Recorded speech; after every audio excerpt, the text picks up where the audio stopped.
why you should build your company to sell it.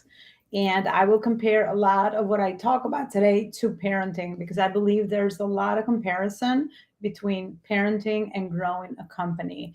I know that a lot of us company owners and CEOs do not start out with a vision that we want to sell our baby, we want to sell our child, we want to sell our company.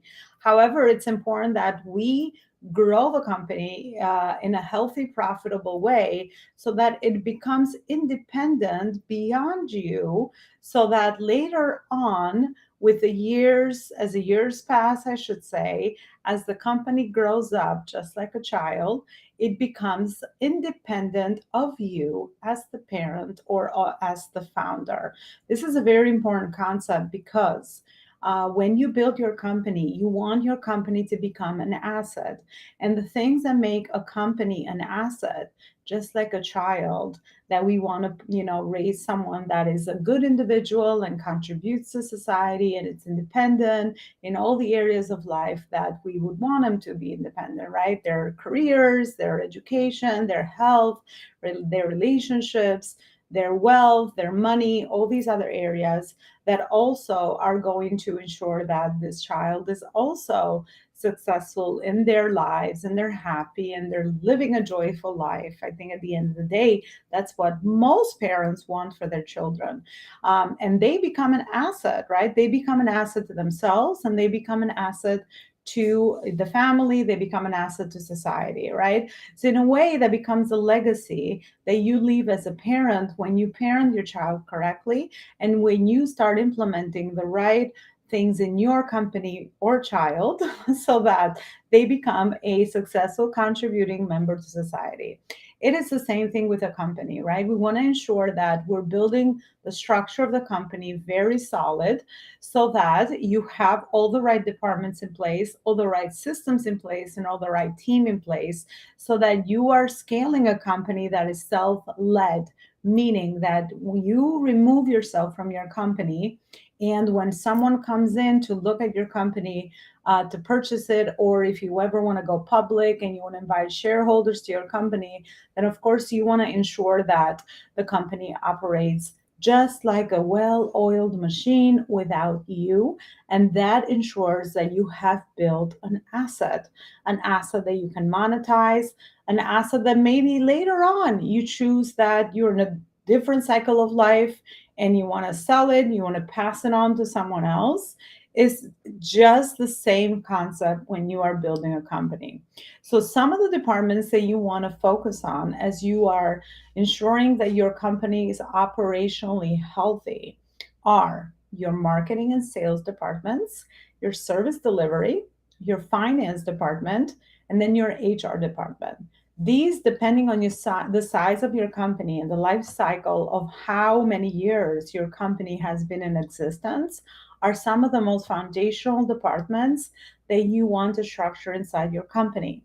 And then, of course, on top of these departments, you want to ensure that you have the right systems in place, the right processes in place, and the right team in place so that this beautiful machine operates consistently, operates with a very clear focus on with aligning your impact and your purpose, but also creating profit, right? Because it's so important that the company that you have built is always doing that, operating with purpose, with clarity and purpose of the vision for impact and mission for impact that you have, and also generating revenue and profit, right? Because at the end of the day, that is what really counts on the bottom line, right? Because you can have a very just like the home, right? I mean, you can have a very big company, you can have a lot of sales, all right? And it's good for the ego as the parent, I should say,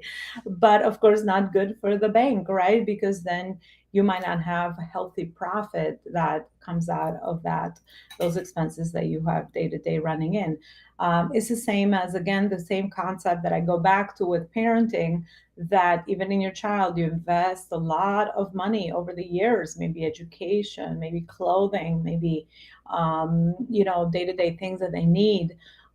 vacations, all those things that, we invest in our children as parents, and it's the same with your company.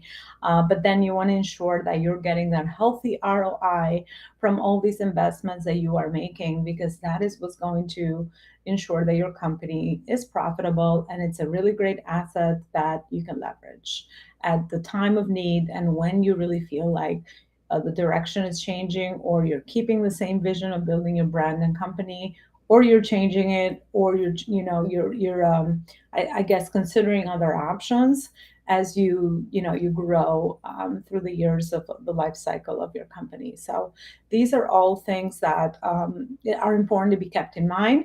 And then my last point about this live today, of why you should build your company to sell it, even though maybe selling is never going to be aligned in your journey of life, is this concept of when your company is little. I really look at well, my company is 4 years old.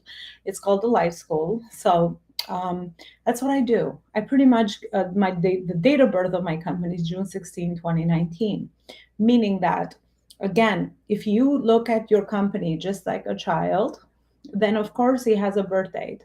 And a lot of times when your company is in those beginning years, it is so easy to put a lot of pressure into the small baby, into the small child, right? When they're 3, 4, 5 years old, right?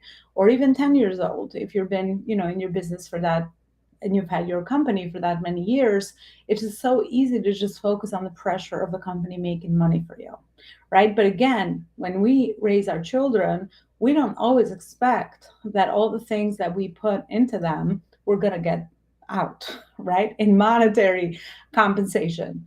So it should be the same for your company. Don't put a lot of pressure on your company to generate revenue. Of course, it's important to have the focuses to align your purpose and your profit. That is, of course, very true. However, I find that as company owners and CEOs, we put a lot of pressure into our babies to generate sales, right? Without us having all these other pieces in place so that this company is self led and it generates that healthy income that you're looking for. So just, a heads up on that as well. Thank you so much again for watching this episode. If you are looking for a free discovery call or strategy call for your company to see where you are in your life cycle of your parenting stage, so to speak, and where you are going with as far as how to grow your company, and if you are being held back with some of the things that you need to focus on, I'll definitely love to offer you a strategy call or a discovery call, and I can give you some clarity on where you are and what are you trying to accomplish. So we start bridging the gap between those two things, the alignment of your purpose and the alignment of your profit. I will share, there's going to be more details right underneath this show. And as usual, you know where to find our show. The Life School Masterclass show is on all our social media channels and all major podcast platforms. Thanks so much for watching, and I'll see you with another show. Bye, everybody. I am offering a free 30-minute discovery strategy business growth call for you in order to help you discover the foundational gaps that you might have between your book publishing, branding, marketing, sales, systems, and team, so that you can make more impact and income in your business this year. Even if you decide not to receive the further support that I could provide for you, you will still walk away with amazing wisdom and value from my 20-year experience in helping entrepreneurs and growing my own successful business, in what are some of the gaps that you are experiencing and how to connect those gaps with your ultimate business and life vision. Schedule a call now, as my calendar gets booked very fast, so that you could take advantage of this 30-minute opportunity to have a personalized chat together.